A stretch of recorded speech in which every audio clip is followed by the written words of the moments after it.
itu menjadi landasan kita. Satu yang tentunya panjenengan bisa menjaga diri kita supaya kita bisa beribadah kepada Allah. Baik, yang berikutnya Ibu-ibu, saya akan menjelaskan juga terkait dengan panjenengan sudah kenal yang namanya informasi tentang penyakit TBC. TBC itu kalau dalam agama itu apa Bu?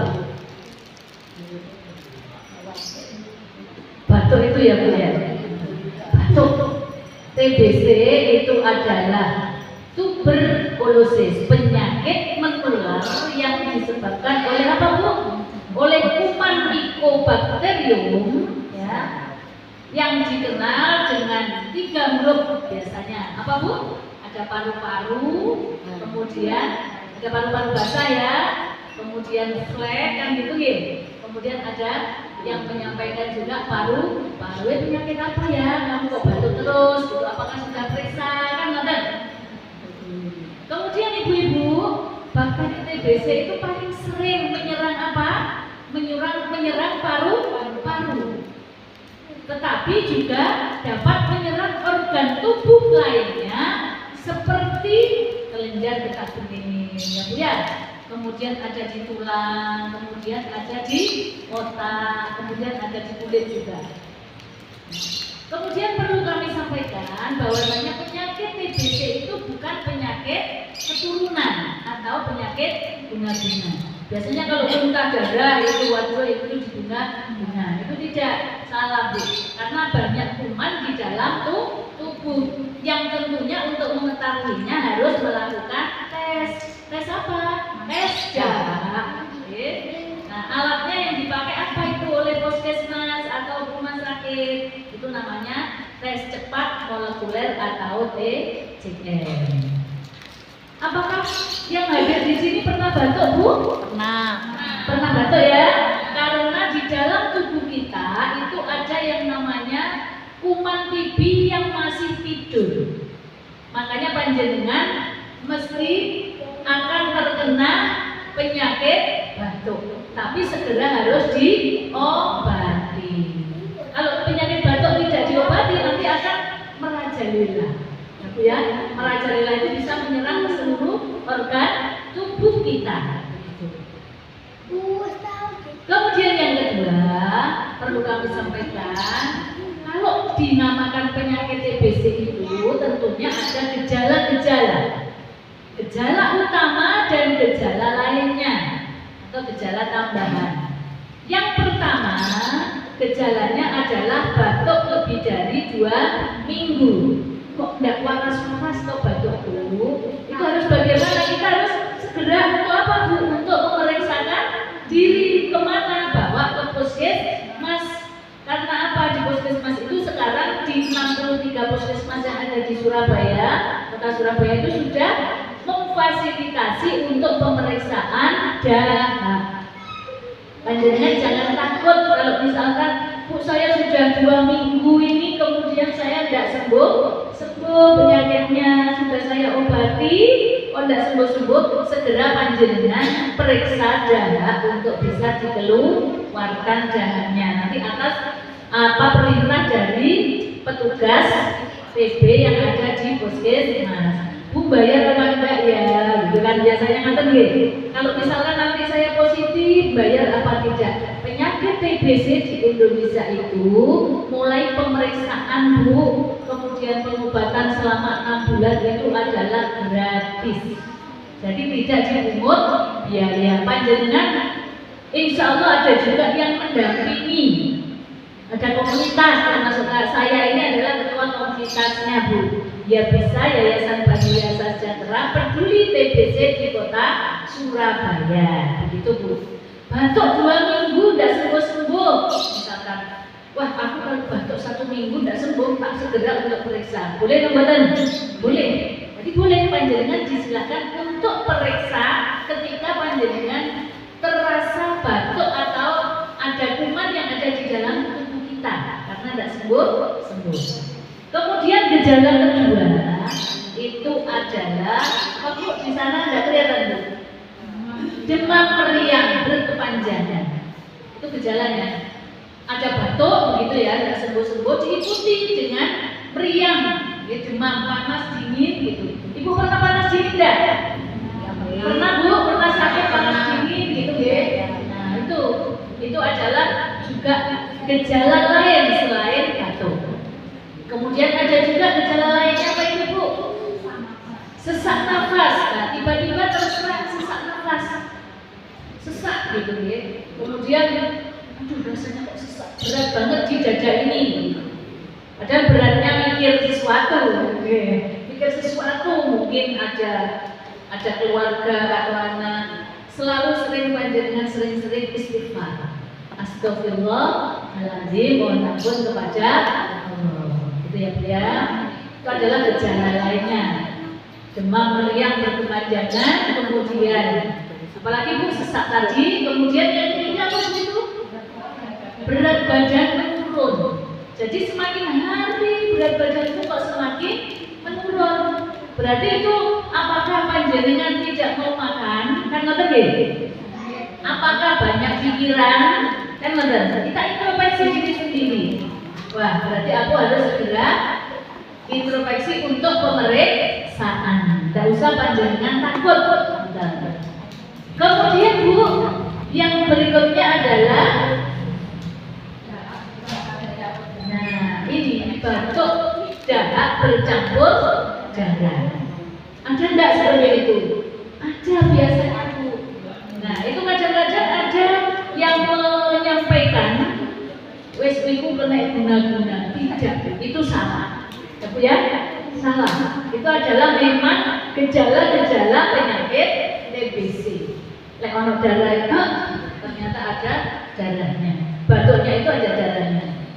Itu sudah menjadi gejala TBC. Kemudian yang berikutnya itu adalah apa Bu? Nafsu makan berkurang. Jadi kita itu karena mungkin aktivitas banyak, kemudian kegiatannya banyak, susah tidur begitu ya. Ternyata juga menyebabkan nafsu makan berkurang. Padahal sudah makanannya di rumah itu panjenengan masak yang enak-enak. Ya Bu ya. Ternyata tidak ada nafsu makan. Nah, ini menjadi juga salah satu gejala TBC.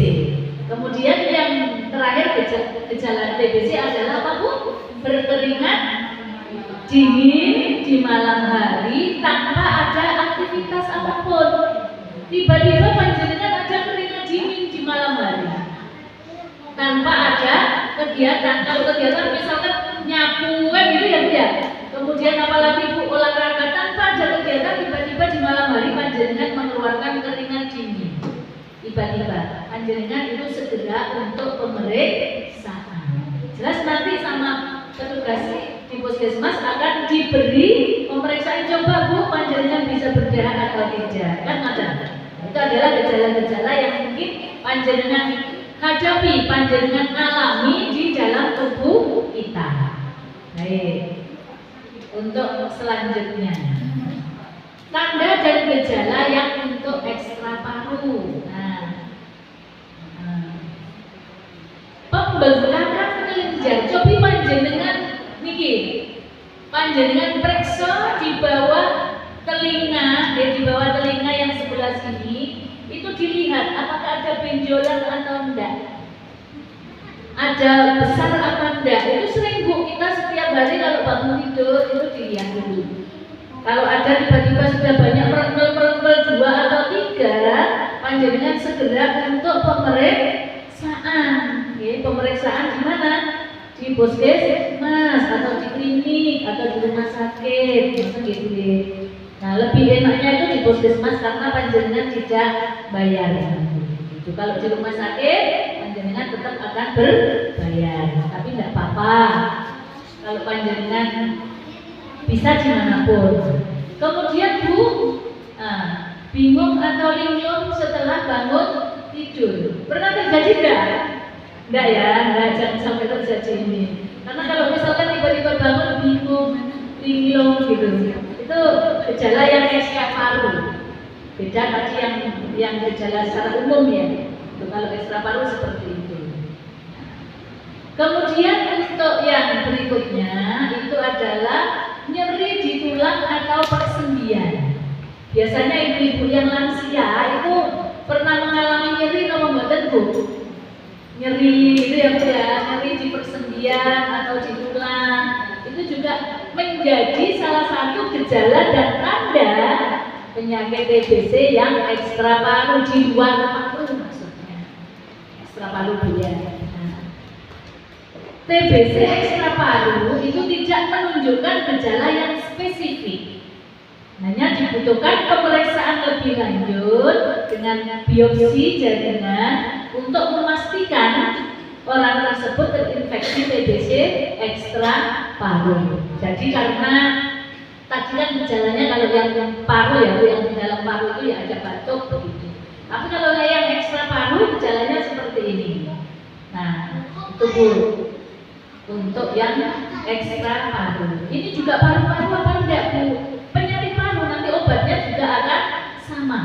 Obatnya sama. Selama 6 bulan. Bahkan lebih kalau yang ekstra paru. Nah, ini Bu. Cara penularannya, Bu, cara penularan TBC itu melalui udara. Dari satu orang yang kena TBC ke orang lain. Jadi panjenengan kalau ada orang sakit TBC, orangnya misalkan kok tidak pakai masker, panjenengan ingatkan. Kalau panjenengan misalkan ingatkan tidak digubris begitu, panjenengan yang harus pakai masker karena bisa menularkan.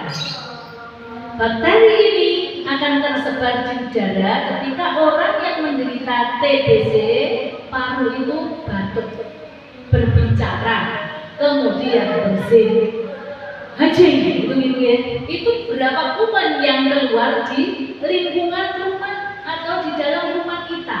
Itu nanti yang akan menularkan ke panjenengan ketika panjenengan kondisinya itu drop atau tidak fit. Itu jelas nanti akan ketularan, khususnya yang satu rumah. Makanya Bu, sekarang itu pemerintah menggalakkan ketika ada yang satu rumah kena penyakit TBC, maka nanti akan dicegah. Cegahnya apa pencegahannya? Panjenengan misalkan dalam satu rumah bapaknya yang sakit, yang satu rumah itu bisa minum yang namanya TPT, terapi pencegahan tuberkulosis, obat selama 3 bulan, minumnya 1 minggu sekali. Itu ya Bu ya. Itu yang perlu panjenengan waspadai. Nah ini sekarang cara mencegah penularan TBC bagi pasien TBC. Apa yang pertama Bu? Minum obat secara teratur. Jadi orang yang sakit TBC kalau tidak minum obat, kalau minum obatnya tidak teratur, akan menularkan ke anaknya, cucunya, istrinya, neneknya yang ada di situ. Begitu Bu. Karena apa? Rumahnya nanti akan terus hidup. Nah, menyerang kepada ibu-ibu yang ada di dalam satu rumah atau keluarga yang ada di dalam satu rumah. Kemudian yang kedua apa itu Bu?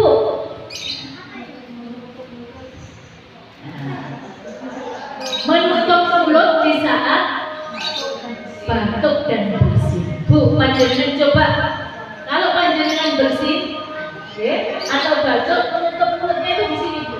Jadi lengan sebelah sini. Coba bisa nggak rakyat semua? Gitu ya. Coba itu kenapa kok disuruh kok ditutupi dengan ini? Jangan dengan tangan. Nanti kalau dengan tangan panjenengan jabat tangan dengan saudaranya, ada kuman di sini akan tertular. Betul ya Bu ya? Jadi kalau batuk itu begini. Kenapa Pak di sini? Ini nanti kalau kena sinar matahari maka kumannya akan mati. Itu ya Bu. Kemudian yang ketiga, apa itu Bu yang ketiga? Tidak. Nah, ini saya sering melihat ketika saya jalan di jalan raya. Kalau ada orang yang batuk itu sembarangan, gitu Bu, meludah di jalan raya. Kayak gitu-gitu itu harusnya ada aturannya. Harusnya ada aturan. Nah, seperti itu harus dijaga. Jadi kalau misalkan di rumah, kondisi di rumah, kalau membuang dahak itu tidak boleh sembarangan. Harus ada, misalkan di tempat yang mengalir mengalir, airnya mengalir supaya apa? Tidak tertular yang lain. Begitu. Kemudian yang berikutnya adalah ventilasi udara. Di dalam rumah itu ada ventilasinya ya bu, rumahnya ya. Itu harus selalu dibuka supaya ada apa? Sirkulasi udara bisa masuk. Jadi gantian yang kotor keluar, yang bagus masuk begitu. Itu cara mencegah penularan penyakit TBC. Kemudian cara mencegah juga penularan TBC yang bukan pasien. Nah, yang bukan pasien berarti kita ini, Bu, kita harus yang pertama menerapkan PHBS. Jadi gaya hidup sehat dan untuk pencegahan TBC, Bu ya. Yang pertama itu adalah apa Bu? Yang di situ membiasakan hidup bersih tanpa asap rokok. Jadi kalau di rumah ada tidak di sini bapak-bapaknya yang merokok? Insya Allah tidak ada. Insya Allah tidak ada. Kalau yang ada itu Bu, dengan anturi bapaknya kalau merokok harus di luar rumah, jangan di dalam rumah, karena nanti rumah akan banyak nikotinnya, banyak apa namanya istilahnya apa Bu ya, racun yang ada di dalam rokok akan dihisap oleh siapa? Anak-anak atau istrinya gitu. Nanti akan lebih cepat tertularnya kalau mereka juga kena penyakit TBC. Luar biasa ini TBC yang sekarang di Surabaya ini. Selain kita PHBS yaitu pola hidup bersih dan sehat ya Bu ya, kita harus meningkatkan daya tahan tubuh kita dengan memakan makanan yang bergizi seimbang. Biasanya ibu-ibu sekarang kan ahli gojek makanan ya Bu ya. Kalau kepengen gitu klik makanan gitu. Males masak Bu, karena apa? Kita sibuk begitu. Monggo panjenengan bisa membiasakan untuk bisa memasak makanan yang bergizi seimbang untuk kesehatan tubuh kita, gitu Bu. Kemudian yang berikutnya adalah memanfaatkan sinar matahari dari sirkulasi udara, gitu ya. Biasanya kita di rumah itu kan jarang, misalkan jemur apa Bu, tempat tidur, begitu ya Bu ya. Sering atau gimana Bu? Sering ya jemur atau males? Malah jarang ya, jarang. Tapi pernah Bu kita jemur. Itu dianjurkan untuk ya cara mencegah penyakit TB, karena kadang-kadang apa namanya kuman itu kan ada di mana-mana ya Bu ya, ada di gorden rumah kita, ada di kasur rumah kita. Makanya perlu untuk disinarkan gitu, barang-barang kita itu diberi sinar matahari. Jadi kita manfaatkan sinar matahari itu untuk supaya bisa panas lah ya, untuk menyinari barang-barang kita seperti itu. Kemudian cara mencegah penularan selain itu tadi, yang berikutnya adalah berolahraga secara teratur dan cukup istirahat dan tidak tidur larut malam. Nah, kalau ibu-ibu sini mungkin insya Allah teratur ya Bu ya, untuk apa namanya olahraganya setiap pagi jalan 6.000 langkah gitu setiap hari. Nanti akan sehat. Insya Allah kita tidak akan terkena penyakit-penyakit kayak diabetes, kemudian asam urat, kolesterol. Begitu kalau panjenengan rutin jalan minimal 6.000 langkah. Wih, jauh lah. Sebetulnya tidak kalau kita mau menganalisa jalan di tempat itu juga dihitung 6.000 langkah, begitu ya Bu ya. Ini menjadi pembelajaran juga ya Bu ya, kita bersama-sama, karena itu juga sulit untuk dilaksanakan. Olahraganya setiap minggu Bu di kampung kami misalnya ada olahraga senam bersama, itu Bu. Kemudian untuk yang bayi yang baru lahir itu biasanya diberi apa Bu? Vaksin BCG. Kemudian supaya nanti, karena sekarang itu juga ada yang apa namanya penyakit HIV ya Bu ya, penyakit yang imunnya diserang itu. Nah ini untuk yang vaksin BCG itu tidak boleh diberikan pada bayi yang terinfeksi HIV. Ini untuk pencegahan supaya apa? Bayi-bayi kita itu tidak terkena TBC. Itu. Kemudian yang untuk ibu-ibu lansia ini, ibu-ibu yang usia senja, cek kesehatan rutin. Cek kesehatan rutin itu biasanya dilakukan di setiap bulan di kampung panjenengan. Kalau ada apa biasanya Bu Posga, ada Posga Bu? Nah itu panjenengan gerakkan ibu-ibu untuk apa? Cek kesehatan rutin. Jika ada anggota keluarga yang batuk, lama, maka segera ajak ke puskesmas. TBC itu bisa disembuhkan dengan pengobatan rutin selama 6 bulan. Itu adalah cara pengobatannya. Itu Bu. Bu, ini Bu, yang panjenengan saya kasih tahu. Jenis TBC berdasarkan area infeksi. Ada TBC paru, berarti menyerang paru-paru. Kalau ekstra paru itu berarti di luar paru kita. Apa yang diserang? Bisa TBC otak. Itu Bu gambarnya Bu. Nah seperti itu. TBC otak. Kemudian ada TBC kelenjar, getah benih. Jadi ada benjolan tadi yang panjenengan saya suruh megang lehernya panjenengan ya, seperti itu. Kemudian ada TBC tulang. Jadi tulangnya itu biasanya kayak buku itu loh Bu, besar di sini. Pernah tahu ya Bu ya?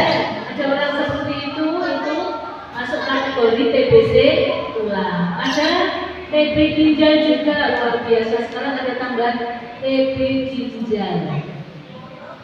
Jadi kalau misalkan panjenengan biasanya ya sakit di belakang gitu ya, tulang belakang panjenengan, kalau tiba-tiba rasanya apa gitu segera untuk diperiksakan. Itu adalah jenis TBC berdasarkan area infeksi. Nah ini faktor risiko yang terkena penyakit TBC itu siapa saja? Orang yang kontak dengan pasien, baik kontak serumah maupun kontak erat. Bu, siapa ya sing berisiko kena penyakit TBC? Siapa ya kira-kira? Yang pertama adalah kontak serumah dengan pasien, itu rentan sekali. Tadi saya sampaikan, makanya harus ada pencegahan. Panjenengan walaupun tidak sakit dicegah dengan minum obat TPT, terapi pencegahannya itu selama berapa bulan? 3 bulan. Setiap minggu minumnya, panjenengan nanti akan diedukasi oleh puskesmas. Kalau ada yang sakit. Kemudian siapa saja yang juga berisiko terkena penyakit ini? Orang dengan imunitas atau daya tahan tubuh yang paling berisiko yaitu anak-anak. Halo Bu, anak-anak kita harus kita jaga supaya tidak terkena penyakit TBC. Kemudian siapa lagi? Ibu hamil. Siapa lagi? Ibu hamil. Kemudian pernah berobat TBC tapi tidak tuntas. Ini yang ngomong-ngomong Bu.